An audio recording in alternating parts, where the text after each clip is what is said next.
ہر نیکی کے کام پر حریص، ہر نیکی کے کام کا جذبہ دل میں پیدا ہو۔ کسی کو نیک کام کرتا ہوا دیکھیں، دل میں ایک حرص بڑھے، لالچ بڑھے کہ یار کتنا بیچارہ پیارا اچھا آدمی ہے، اللہ مجھے بھی اس جیسا بنا دے۔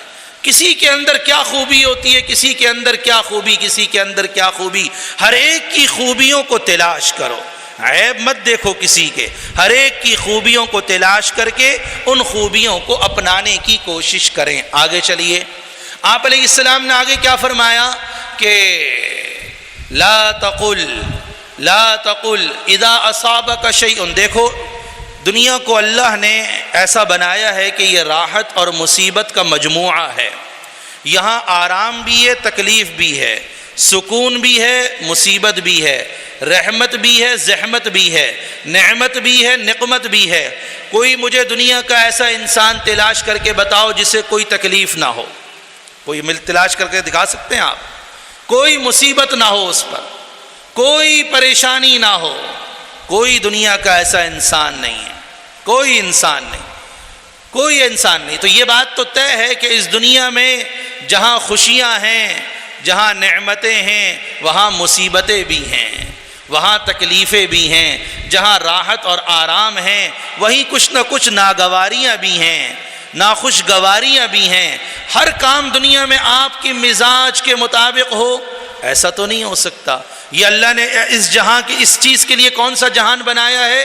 جنت کا جہان، کہ جنت میں کوئی تکلیف نہیں، کوئی مصیبت نہیں، کوئی ٹینشن نہیں، کوئی ڈپریشن نہیں، کوئی پریشانی نہیں، کوئی تکلیف نہیں، راحت ہی راحت، لطف ہی لطف، لذت ہی لذت، مزہ ہی مزہ، نعمت ہی نعمت۔ تو جب اس جہاں کو اللہ نے دونوں چیزوں کا مجموعہ بنایا ہے، اب کرنا کیا ہے؟ مصیبت تو پہنچنی ہے، کوئی نہ کوئی تکلیف۔ میری والدہ کا انتقال ہو گیا، مصیبت غم انسان کو پہنچتا ہے۔ والد صاحب بیمار ہیں، غم تکلیف پہنچتا ہے۔ کسی کو کاروبار کا غم، کسی کو اولاد کا غم، کسی کو جسمانی غم، کسی کو مالی غم، کسی کو کیا غم، کسی کو کیا دکھ، کسی کو کیا درد، کسی کو کیا تکلیف، کسی اٹھا کر کسی سے بھی پوچھ لو۔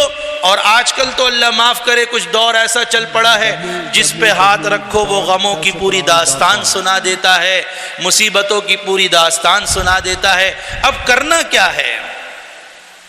اب انسان یہ سوچتا ہے کہ میں اپنی تدبیروں اور اپنے حیلوں اور اپنے منصوبوں کی بنیاد پر ان مصیبتوں کا مقابلہ کر لوں گا، ان مصیبتوں کو دور کر لوں گا۔ ہمیں حکم دیا گیا تقدیر پہ ایمان لے کر آؤ۔ کیا مطلب تقدیر پہ ایمان لانے کا؟ آپ علیہ السلام نے حدیث مبارکہ میں یہ فرمایا، اذا اصابک شیء، جب تمہیں کوئی مصیبت پہنچے، فلا تقل، یہ مت کہا کرو، انی لو فعلت کذا لکان کذا و کذا، اگر میں یوں کر لیتا تو یوں ہو جاتا، یوں کر لیتا تو یوں ہو جاتا۔ کوئی شادی ہو گئی، رشتہ ہو گیا، اگر میں اس کے ساتھ رشتہ نہ کرتا تو یہ برے دن دیکھنے ہی نہ پڑتے، اگر میں یہ کاروبار نہ کرتا تو یہ مصیبت آتی ہی نہیں، اگر میں فلانے بس میں سوار نہ ہوتا تو ایکسیڈنٹ نہ ہوتا، اگر میں ریس پہ زیادہ پاؤں نہ دباتا تو گاڑی تیز نہ بھاگتی۔ یہ مت کہا کرو، فلا تقل انی لو فعلت کذا لکان کذا وکذا، ولکن قل، بلکہ کیا کہو، قدر اللہ ما شاء فعل، جو اللہ نے مقدر کر دیا وہ ہو کیا رہے گا۔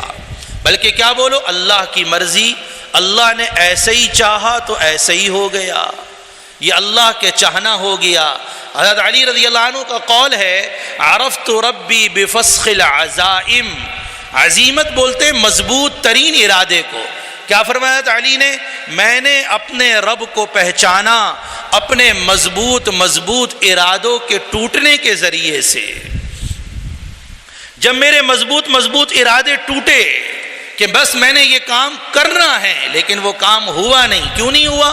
اللہ کی مرضی نہیں تھی۔ کیوں نہیں ہوا؟ اللہ کی مرضی نہیں تھی۔ حدیث سناتا ہوں آپ کو، آپ علیہ السلام نے فرمایا، جب اللہ تعالیٰ کسی بندے کے لیے کوئی فیصلہ فرما دیتے ہیں، غور سے سنیے گا، جب اللہ تعالیٰ کسی بندے کے لیے کوئی فیصلہ فرما دیتے ہیں تو اللہ اس بات کو پسند کرتے ہیں اور اس بات کو چاہتے ہیں کہ میرا بندہ بھی میرے فیصلے پہ راضی رہے۔ اللہ کیا چاہتے ہیں کہ گلہ نہ کرو، شکوہ مت کرو، واویلا مت کرو، شور مت مچاؤ، اللہ کی ذات عالی پر اعتراض مت کرو، اپنی تقدیر کا رونا مت رو۔ کہ بہت سے لوگ کہتے ہیں کیا برائی ساری ہماری مقدر میں ہی لکھی ہوئی ہے؟ کیا ہم ہی رہ گئے برے بننے کے لیے؟ اس پر تو کوئی برائی آتی نہیں، ہم ہی رہ گئے برے بننے کے لیے۔ نہیں نہیں نہیں، یہ اللہ پر اعتراض ہے، یہ اللہ کی تقدیر پر اعتراض ہے۔ کوئی جتنے بھی غموں کے پہاڑ آج دیکھو، میں آپ کو 2 لفظوں میں بات سمجھانا چاہتا ہوں۔ مصیبت کے نتیجے میں غم پہنچتی ہے، غم پہنچتا ہے، مصیبت کے نتیجے میں تکلیف پہنچتی ہے۔ غم اور تکلیف کا پہنچنا فطری اور طبعی امر ہے۔ مصیبت کے نتیجے میں رونا بھی آتا ہے، رونا بھی منع نہیں، رونے کی بھی اجازت ہے، غم کا احساس ہو اس کی بھی اجازت ہے، لیکن وہ مصیبت پریشانی بن جائے تو یہ پریشانی بننا تقدیر پر ایمان کے خلاف ہے۔ غم آئے گا، تکلیف بھی آئے گی، رونا بھی آئے گا، لیکن اس مصیبت کو پریشانی بنا کے اپنے اوپر سوار مت کریں، اس مصیبت کو پریشانی بنا کے اپنے اوپر سوار مت کریں کہ ٹینشن میں مبتلا، غم میں مبتلا، فکر میں مبتلا، گھنٹوں کے دنوں کے کھانے چھوٹ گئے اور لوگوں سے بات چیت چھوڑ دی اور چہرے پر سے سکون ختم ہو گیا، اطمینان، وہ پریشان گھوم رہا ہے، پریشان مصیبت کی وجہ سے۔ پریشان گھومنے کا مطلب یہ ہے کہ اللہ کی تقدیر پر ایمان نہیں۔ اللہ کی تقدیر آج جتنے لوگ پریشان ہیں ان کی پریشانی کی بنیادی وجہ تقدیر پر ایمان کی کمزوری ہے۔